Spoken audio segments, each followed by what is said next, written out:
মহুয়ার ওদের কথার দিকে কোনো খেয়ালই নেই। ক্যাম্পাস এতক্ষণে প্রায় খালি। অধিকাংশ ছেলে মেয়েরাই ছাতা নিয়ে এসেছিল, যারা আনেনি তারাই দাঁড়িয়ে রয়েছে। অনেকে আবার ধৈর্যের বাঁধ ভেঙে ভিজেই চলে যাচ্ছে। মহুয়া দু হাত মেলে আকাশের দিকে তাকিয়ে চোখ বন্ধ করে বৃষ্টিতে ভিজতে লাগলো। হঠাৎ কারো কর্কশ শব্দে ও চোখ মেলে তাকায়। তাকাতেই মহুয়ার মেজাজ গরম হয়ে যায়। এই লোকটার জন্যই তো সে গতকালকে তার ভাইয়ের কাছ থেকে এত বকা শুনেছে, আবার এখন এখানে কি করতে এসেছে। তানজিৎ, আমার যাওয়াটা দরকার, প্লিজ ট্রাই টু আন্ডারস্ট্যান্ড। নিশাতের শেষের কথায় তানজিৎ তাচ্ছিল্যের হাসি হেসে বলল, তুমি আমাকেও বোঝাচ্ছ? আমার কথা বোঝার ট্রাই করো তুমি। নিজের চোখের সামনে তো কালো পর্দা দিয়ে রেখেছ, আমি সরাতে চাইছি সেটাও করতে দিচ্ছ না। নিশাত কিছুক্ষণ চুপ হয়ে রইল। আজ ওকে যেভাবেই হোক বাসায় যেতেই হবে, তাই কিছু একটা ভেবে বলল, কালো পর্দাটা দিয়ে রেখেছি বলতে কি বোঝাতে চাইলে? আমি তোমাকে ভুল বুঝছি, এটাই তো? তানজিৎ হালকা হেসে বলল, তখন থেকে কি তুমি আপনি করছো? যে কোনো একটা বলো, তবে তোমার মুখে আপনিটা ভীষণ বিশ্লেষণায় নিষাদ। নিশাত সেসব কথা পাত্তা না দিয়ে বলল। আপনার ফোনটা দিন। তানজিৎ তির্যক হেসে বলল। কেন? নিশাত স্বাভাবিক স্বরে বলল, আমার সাথে চ্যাট লিস্টটা বের করুন, যদিও বা কিছু থাকবে না হয়তো। শেষের কথাটা আসতে বলল। তানজিৎ আবার বলল। কেন? নিশাত এবার বিরক্ত হয়ে বলল। এত প্রশ্ন করছো কেন? যা বলছি তাই করো। তানজিৎ কিছুক্ষণ নিশাতের দিকে তাকিয়ে নিশাদের কথা মতো ওর সাথের চ্যাট লিস্টটা বের করলো। নিশাত তা দেখে কিছুটা চমকালো না। সে তো আগেই বুঝেছিল যে সব মেসেজ ডিলিট করে দিয়েছে, তাও একটু ঢিল মেরে দেখলো যদি থাকে। তানজিৎ বলে উঠল। জাদু শিখেছো নাকি? চ্যাটলিস্টে কি জাদু করে কিছু দেখাবে নাকি? নিশাত বিরক্ত ভরা মুখ নিয়ে তানজিতের পানে চাইল। নিশাত বলে উঠল। একে তো নিজে এমন। যাই হোক, আমার ফোনটা থাকলে সুবিধা হতো। আচ্ছা শুনুন, আমি বাসায় গিয়ে কনভারসেশনের স্ক্রিনশটটা পাঠিয়ে দিব। এখন যেতে দিন। আমার ভাইরা যদি জানে আমি 2 দিন ধরে বাসায় নেই, কুরুক্ষেত্র বেঁধে যাবে। তানজিৎ ভ্রু কুঁচকে বলল। কনভারসেশনের স্ক্রিনশট পাঠাবে মানে? নিশাত বলল। আপনার গার্লফ্রেন্ড হয়তো আপনার ভয়ে ডিলিট করে দিয়েছে, তাই বললাম। তানজিতের মাথা গরম হয়ে যায়। আবার সেই গার্লফ্রেন্ড! তানজিৎ হঠাৎ নিশাতের দিকে কেমন করে তাকালো, তারপর বলল। তুমি আমাকে এতটুকু বিশ্বাস করো না নিশাদ? আমাকে এটা প্রমাণ করতে হবে যে আমার গার্লফ্রেন্ড নেই? আমি তোমাকে ভালোবাসি, এখন এটার প্রমাণ দিতে হবে আমাকে? নিশাতকে চুপ করে থাকতে দেখে তানজিৎ আবার বলল। তোমার ভুল ধারণাটা ভাঙবে নিশাদ। আমার কাছে আসার জন্যই তখন তুমি ব্যাকুল হয়ে উঠবে। আজকে ঠিক চলে যাওয়ার জন্য যতটা ছটফট করছো, তখন আমাকে কাছে পাওয়ার জন্য তোমার হৃৎপিণ্ডটা ঠিক পানি থেকে উঠে আসা মাছের মতন ছটফট করবে। I swear. নিশাত শুধু শুনে গেল। তারপরই তানজিৎ বলে উঠল। রেডি হয়ে নাও। নিশাত ক্ষণিকের জন্য খুশি হয়ে গেল, কিন্তু মন থেকে যেন তানজিদের বলা কথাগুলো সরছে না। নিজের শরীর দেখানোর খুব শখ জেগেছে বলে মনে হচ্ছে। হঠাৎ সাদমানকে দেখে সবার নজর এদিকে চলে এসেছে। যদিও গুটি কয়েকজন ছিল। মহুয়া সাদমানের দিক থেকে চোখ সরিয়ে নিজের দিকে তাকালো। পরনে তার লং কোট, শুধু হাঁটুর একটু নিচের অংশটুকু দেখা যাচ্ছে। কলেজ ড্রেস সাদা হওয়ায় এইটুকুই স্পষ্ট বোঝা যাচ্ছে। মহুয়াকে উত্তর দিতে না দেখে সাদমান আবার গম্ভীর স্বরে ধমক দিয়ে বলল। এই মেয়ে, কলেজে কি এসব রং তামাশা করতে আসো? এভাবে নিজের শরীর দেখানোর থাকলে এখানে কি করছো? যাও সাদমানের কথা কেড়ে নিয়ে মহুয়া বলল। Shut up! একদম ফালতু কথা বলবেন না। আমি শরীর দেখালাম কোথায়? আমার পরনের লং কোট, ওকে? আর সবাইকে কি আপনি নিজের মতো মনে করেন? আপনার নজর খারাপ বলে কি সবার নজর খারাপ নাকি? মেয়েদের দেখলেই কি আপনার কথা বলার সুরসুরি ওঠে? ক্যারেক্টারলেস কোথাকার! কথাটা বলার সাথে সাথেই সাদমানের বলিষ্ঠ হাতের করাঘাতে মহুয়ার নিচে পড়ে যায়। মহুয়া হতভম্ব হয়ে গেল পুরো। আজ পর্যন্ত কেউ ওকে মারেনি। মা মারতে গেলেও বাবা আর ভাইয়ের জন্য মারতে পারেনি। বকঝকা খেত, কিন্তু কখনো এভাবে মার খায়নি। সাদমান বাস খাই গলায় বলতে লাগলো। শিকদার সাদমান সাদিফের ক্যারেক্টার নিয়ে কথা বলিস তুই? একে তো নিজে এমন। সাদমান থামলো একটু, তারপরে বলল। পরের বার বৃষ্টিতে এমনভাবে ভিজে শরীর দেখানোর আগে তোর এই থাপ্পড়টা মনে পড়বে। ননসেন্স কোথাকার! বলেই ও চলে গেল। মহুয়া এখনো হতভম্বের রেশ থেকে বেরোতে পারেনি। আর এদিকে সাদমানের ভয়ে এতক্ষণ নেহা আর স্নেহা আসতে পারেনি। এখন সাদমান চলে যাওয়াতে ওরা বৃষ্টির মাঝেই দৌড়ে এলো। দোস্ত ঠিক আছিস? নেহার কথার পিঠে স্নেহা ভয়ার্ত স্বরে বলে, এরকম লোকের উপর ক্রাশ খেয়েছিলাম। আমি ভাবতেই আমার আত্মা বেরিয়ে যাচ্ছে। লোকটা কি ভয়ঙ্কর মাইরি। মহুরে, তোর গাল আদেও ঠিক আছে? মহুয়ার চোখ ছলছল করে ওঠে। হয়তো চোখ থেকে এক ফোঁটা গড়িয়েও পড়েছে। বৃষ্টির কারণে তা হয়তো বোঝা গেল না। হঠাৎ অনবরত গাড়ির হর্নে ওরা গাড়ির দিকে তাকালো। মহুয়ার গাড়িটা চিনতে কোনো অসুবিধা হলো না। ও উঠে দাঁড়ানোর আগেই মাহির একটা ছাতা নিয়ে ওর নিকট চলে আসে। মহুয়াকে পড়ে থাকতে দেখে ব্যাকুল কণ্ঠে বলে ওঠে, পড়লে কিভাবে তুই? ঠিক আছিস? দেখি ওঠ। মাহির মহুয়াকে ধরে উঠালো। নেহা আর স্নেহা মহুয়ার ছোটবেলার বান্ধবী, যার দরুন মাহির ওদের চিনে। নেহা আর স্নেহাকে উদ্দেশ্য করে বলল, ও পড়লো কিভাবে? আচ্ছা, তোরা গাড়িতে গিয়ে বস। এই বৃষ্টি আর এখন থামবে বলে মনে হয় না। ওরা গাড়িতে গিয়ে বসলো। মহুয়া কোনো রকম কথা বলল না। মাহিরও আর রাস্তায় এ নিয়ে প্রশ্ন করেনি, শুধু বৃষ্টিতে ভেজার জন্য বকে গিয়েছে। জান্নাত গোসল করে বেরিয়ে মুখে একটু ক্রিম মেখে মাথায় টাওয়ালটা খুলে চুল ছেড়ে ঠান্ডায় কাঁপতে কাঁপতে বিছানায় গিয়ে লেপ মুড়ি দিয়ে বসল। এই ঠান্ডার মধ্যে গোসল যেন কোনো যুদ্ধের চেয়ে কম নয়। জান্নাত ফোনটা হাতে নিতেই দেখে আদনান কল করেছিল। ও হকচকিয়ে যায়। এমন অসময়ে তো কল করে না কখনো। তাহলে জান্নাতের মতো আদনানেরও কি জান্নাতের কথা মনে পড়ছিল? জান্নাত লাজুক হাসলো নিজের এমন ভাবনায়। তারপরে দেখলো যে আদনান একটা মেসেজও পাঠিয়েছে। মেসেজটা দেখে জান্নাতের শরীরে কেমন শীতল শিহরণ বয়ে গেল। লেটস মিট জান্নাত। এই তিনটা শব্দই যেন জান্নাতের হৃদয়ের কম্পন ধরিয়ে দিল। এ কেমন অনুভূতি? তবে কি সত্যি প্রেমে পড়ে গেল ও? জান্নাতের মনে নানান ভাবনা উকিঝুঁকি দিতে যখন ব্যস্ত, তখনই সেই ভাবনার মূলে যে মানুষটা, তার কল এলো। জান্নাতের বুঝে এলো না হঠাৎ তার এত লজ্জা লাগছে কেন। সে জোরে একটা শ্বাস নিল, তারপর কলটা রিসিভ করে সালাম দিল। আদনানও ওপাশ থেকে বলতে লাগলো, মেসেজটা দেখেছো? লজ্জার প্রজাপতিরা যেন আবার জান্নাতকে আষ্টে পিষ্টে জড়িয়ে ধরলো। ও এখনো বুঝতে পারছে না দেখা করার কথা শুনে হঠাৎ ওর এত লজ্জা লাগছে কেন। তাহলে আদনানকে সরাসরি দেখলে তো ও নির্ঘাত লজ্জায় মরেই যাবে। জান্নাত নিজেকে স্বাভাবিক করার ট্রাই করে শুধু বলল, আদনান একটা ঢোক গিলে বলল, কি ভাবলে? মানে দেখা করবে? জান্নাত কিছু বলছে না দেখে আদনান বলল, আমরা তো প্রায় 2 মাসের মতো কথা বলছি। তোমার কি আমার জন্য কোনো অনুভূতি কাজ করেনি? কখনো কি আমার কলের জন্য অপেক্ষা করনি? একদিন কল না দিলে তোমার মন কি কখনো... আদনানকে থামিয়ে জান্নাত কাঁপা কাঁপা স্বরে বলল, কোথায় দেখা করবেন?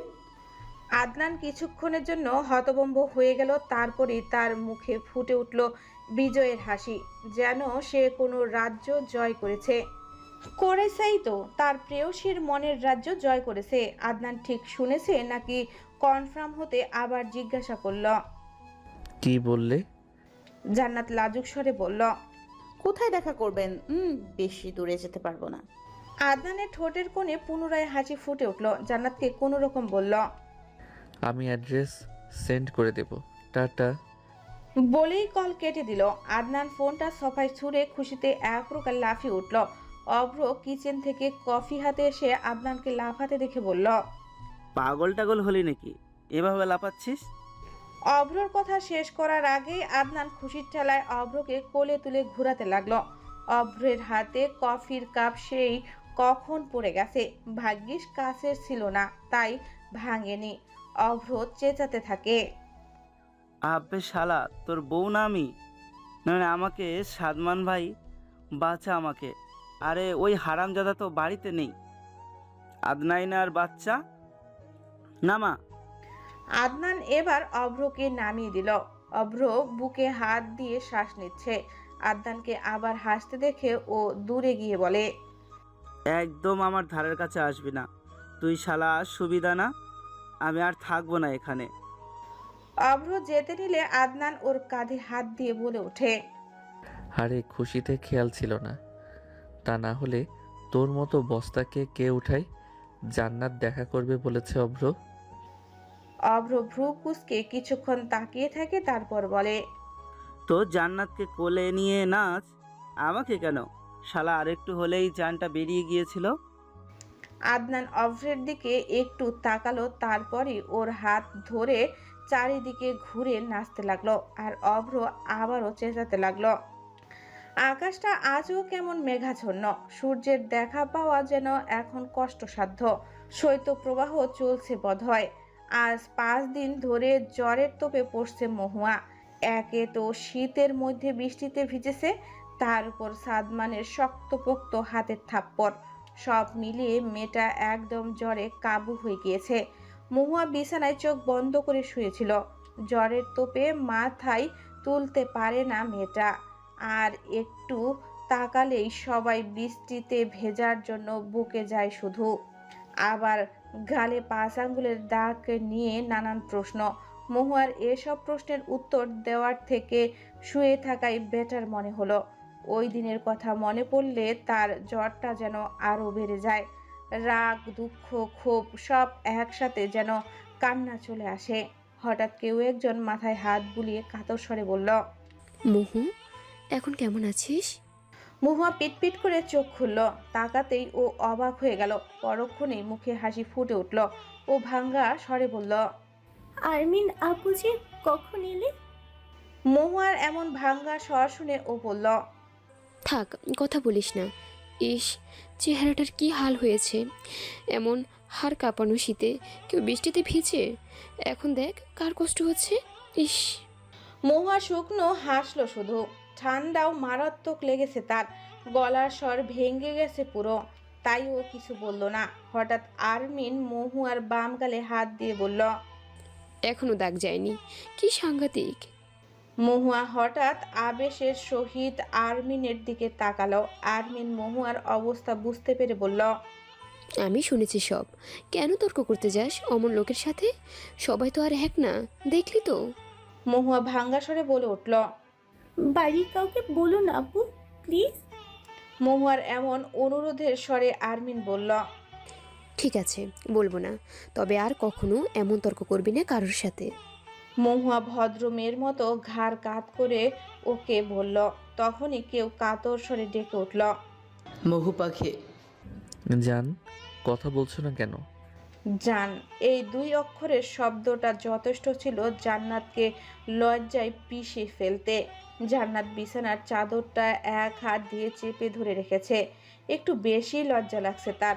জান্নাত বিরক্ত হলো যেন নিজের এমন এত বেশি লজ্জা পাওয়া, কিন্তু কেন জানি নিজেকে স্বাভাবিক করতে পারছে না। আর জান্নাতের উত্তর না পেয়ে আদনান বলে উঠল, ডিস্টার্ব করলাম কি? কল কেটে দিব? জান্নাত তৎক্ষণাৎ বলে উঠল না। আদনান মুস্কি হাসলো, তারপরে আবার বলে উঠল, তাহলে চুপ করে আছো কেন? তুমি জানো না তোমার নীরবতা আমাকে ঠিক কতটা পোড়ায়? কথা বলো জান। আবার জান্নাত এবার নিজেকে স্বাভাবিক করে বলল, পরশুই তো দেখা করছি, এখন আর কি বলবো? আদনান হালকা হেসে বলল, পরশুটা পরশু বুঝবো, তাই বলে আজকে এমন চুপ থাকবে? দ্যাটস নট ফেয়ার জান। জান্নাত এবার বলে উঠল, জান্নাত এটাই বলুন, ওটা থাক। আদনান এহেন কথায় একটু দুষ্টু হেসে বলল, কেন, লজ্জা পেলে নাকি? জান্নাত চুপ করে রইল। আদনান আবার বলে উঠল, ফোনের এপাশ থেকে বলছি, তাই এত লজ্জা সামনে বললে কি করবেন ম্যাডাম? জান্নাতের মাথায় হঠাৎ কিছু প্রশ্ন ঘুরপাক খেতে লাগলো। সে এবার বলেই বসল, আচ্ছা, আপনি তো আমাকে দেখেননি, আপনার যদি আমাকে মানে আর কি। জান্নাতকে আমতা আমতা করতে দেখে আদনান বলল, হতেও তো পারে আমি তোমাকে, যাই হোক, চেহারা দেখে যেটা হয় সেটা আর যাই হোক ভালোবাসা না, সেটা ভালো লাগা। আর মনের মিল যার সাথে হয়, যার সাথে কথা বলে স্বস্তি পাওয়া যায়, যার স্বর শুনলে সারাদিনের সকল ক্লান্তি দূর হয়ে যায়, সেটাই ভালোবাসা। একজন আরেকজনকে বোঝাটা হচ্ছে ফ্যাক্ট। বুঝলেন ম্যাডাম? জান্নাত মুচকি হেসে বলল, পরক্ষণে কিছু একটা মনে হতেই বলল, মানে একটা কথা বলার ছিল। এত মানে করছো কেন? আমাকে ভয় পাও নাকি? তেমন কিছু না আসলে আদনান গম্ভীর স্বরে বলল। আবার? জান্নাত এবার হেসে ফেলল, তারপর বলল, ওকে ওকে, আসলে আমি তো একা যেতে পারবো না, আর আপনার ব্যাপারে আমার এক কাজিন শুধু ভালোভাবে জানে, বাকিরাও জানে বাট ও একটু বেশি। তো ওর সাথে যাব বলেই ভেবেছিলাম, কিন্তু বেচারি আজ 5 দিন যাবৎ জ্বরে ভুগছে। আদনান একটু অবাকের সহিত বলল। তোমার কাজিন মানে? জান্নাত একটা দীর্ঘশ্বাস ছেড়ে বলল, আমার ফুফাতো বোন। অ্যাকচুয়ালি প্রথমে সেও আপনার সাথে কথা বলতো, আপনি ভয়েসের তফাৎ না বুঝে কথা বলে যেতেন। আদনান ফিসেল হাসলো। সে তো জানতোই তার সাথে দুজন কথা বলে, কিন্তু প্রথমে তো তাকেও কম অ্যাক্টিং করা লাগেনি। যাই হোক, আদনান বলল, বুঝলাম। কিছু বুঝলেন? বুঝতে চাও নাকি? বোঝান। আদনান বাঁকা হেসে বলল। দেখা হোক, সব বুঝিয়ে দিব। জান্নাত আর কিছু বলল না। আচ্ছা, যেটা বলতে চেয়েছিলাম, ও সুস্থ না হলে আসাটা সম্ভব হবে না বোধহয়। আদনান তৎক্ষণাৎ চেঁচিয়ে বলল, এই না, এসব বলো না প্লিজ। এটা কোনো কথা?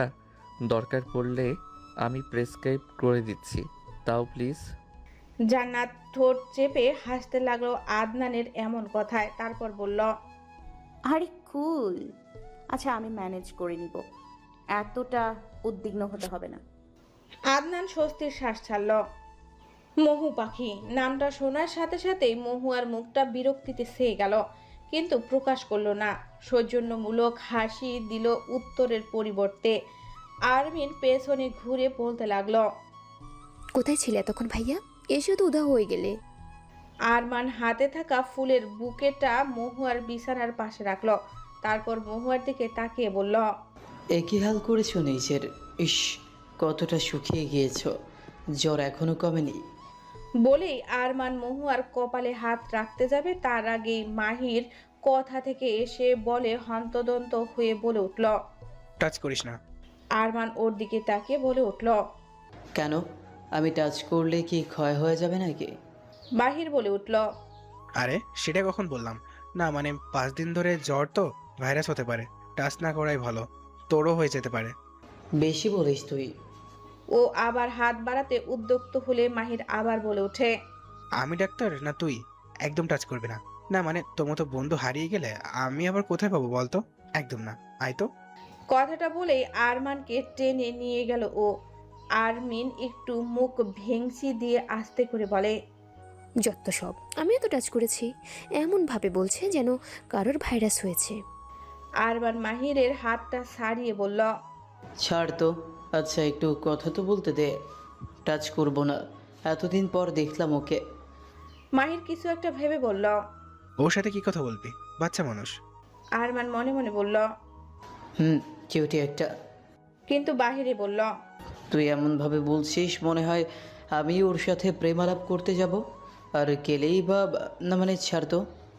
বলেই ও মহুয়ার পাশে বসলো, তারপর ওকে বলল, কেমন লাগছে এখন মহু পাখি?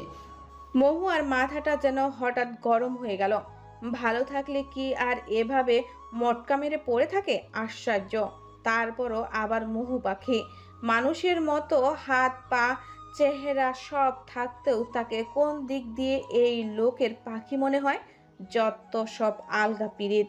মহুয়া মনে মনে এসব বললেও বাহিরে ভাঙ্গা ভাঙ্গা স্বরে বলল, একটু ভালো।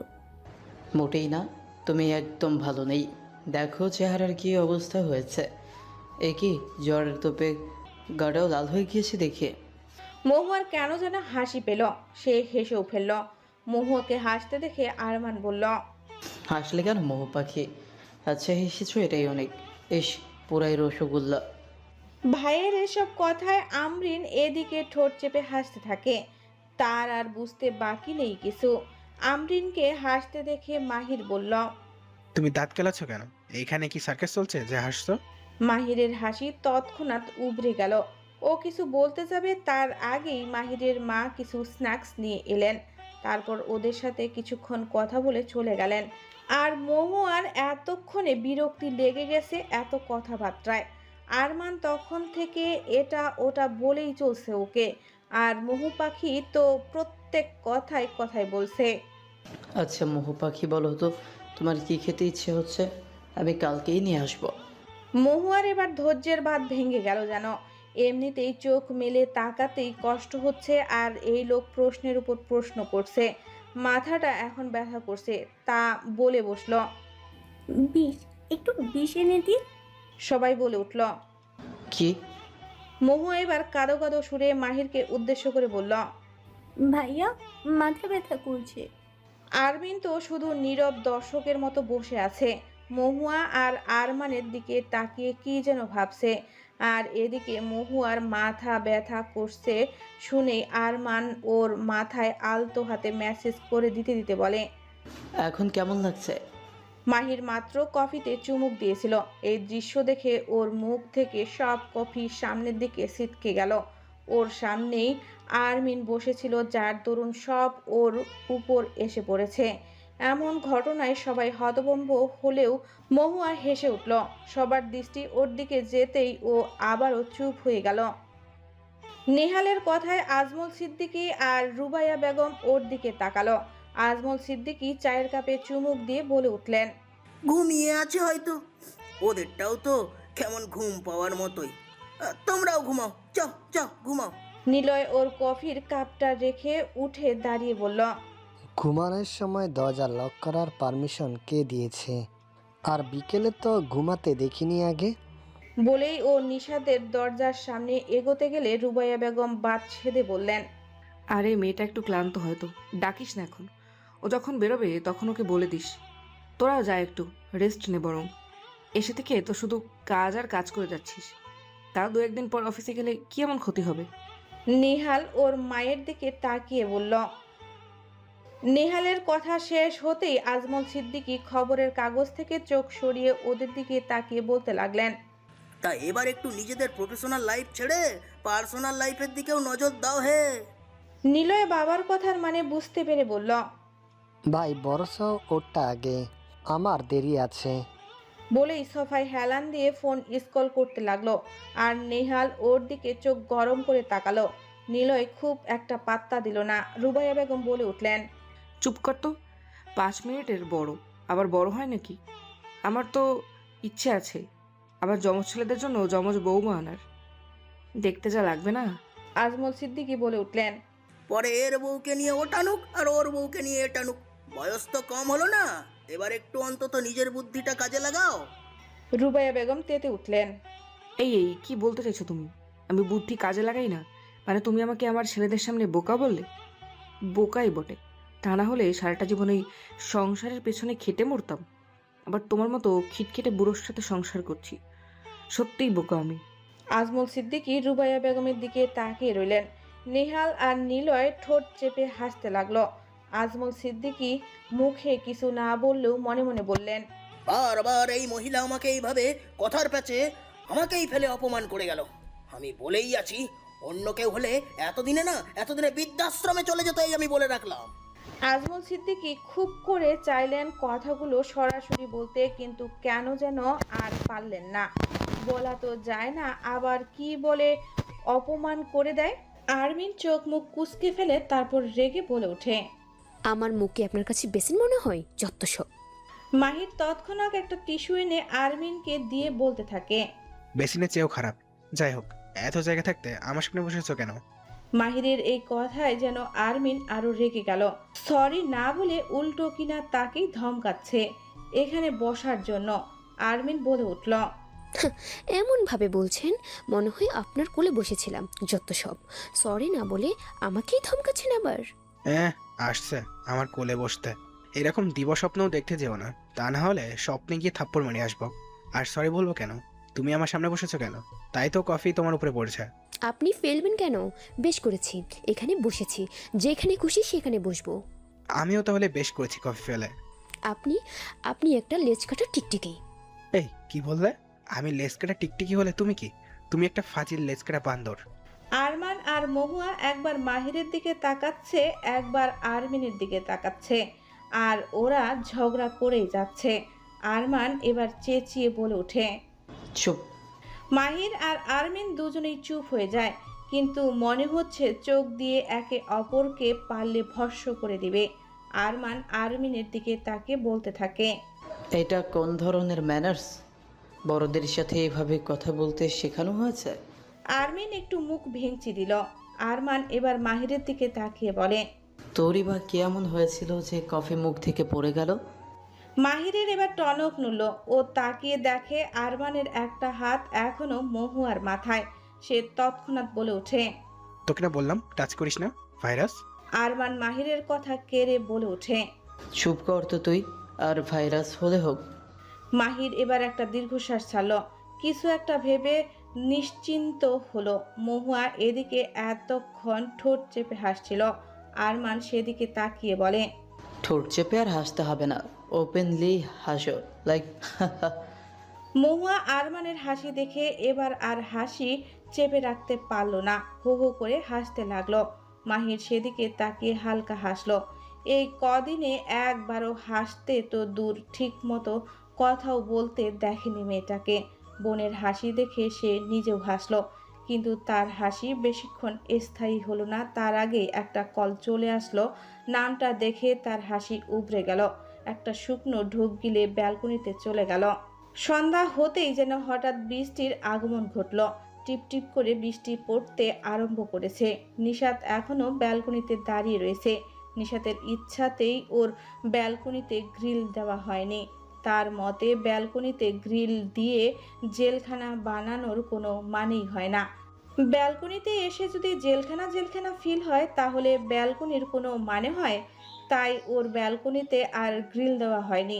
বৃষ্টির কণাগুলো এসে নিশাতকে ভিজিয়ে দিতে লাগলো। নিশাত তাও নড়ল না, চোখ বন্ধ করে রইল। এই বৃষ্টির কণার সাথে হয়তো কয়েক ফোঁটা নোনা জলও গড়িয়ে পড়ল। খুব কি দরকার ছিল এসব হওয়ার?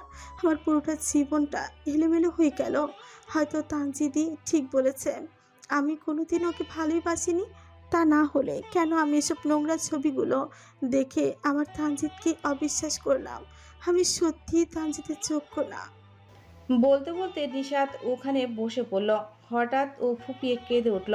তানজিদ নিশাদের বাড়ির কাছাকাছি আসতেই নিশাত চেঁচিয়ে বলল, স্টপ। তানজিদ সাথে সাথে ব্রেক কষল। নিশাদের দিকে ভ্রু কুঁচকে তাকায়। আসলে বাড়ির সামনে গেলে যদি কেউ দেখে, তাহলে সবাই অনেক প্রশ্ন করবে, তাই আর কি।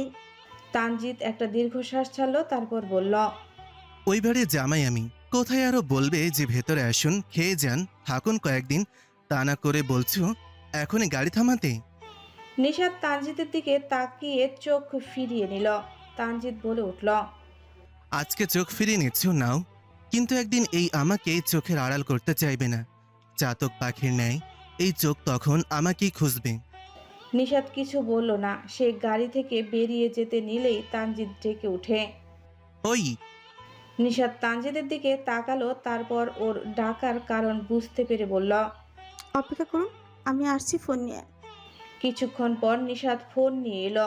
তারপর ছবিগুলো বের করে তানজিদের কাছে ফোনটা দিল। তানজিদ নিশাতের দিকে তাকিয়েছিল। ছবিগুলোর দিকে চোখ পড়তেই ও হতভম্ব হয়ে যায়। ছবিতে দেখা যাচ্ছে যে একটা মেয়েকে জড়িয়ে ধরে তানজিদ শুয়ে আছে, আর ওদের গায়ে কাঁধ পর্যন্ত চাদর দিয়ে ঢেকে রাখা। পরনে কিছুই নেই। তানজিদের চোখ কোটর থেকে বেরিয়ে আসার উপক্রম। তানজিদ ভেবেছিল হয়তো কোনো মেয়ের সাথে কথা বলতে দেখেছে, কিংবা ওর কোনো পেশেন্টকে ভুলে গার্লফ্রেন্ড ভাবছে। মেয়ে মানুষ একটু বেশি বুঝে কিনা।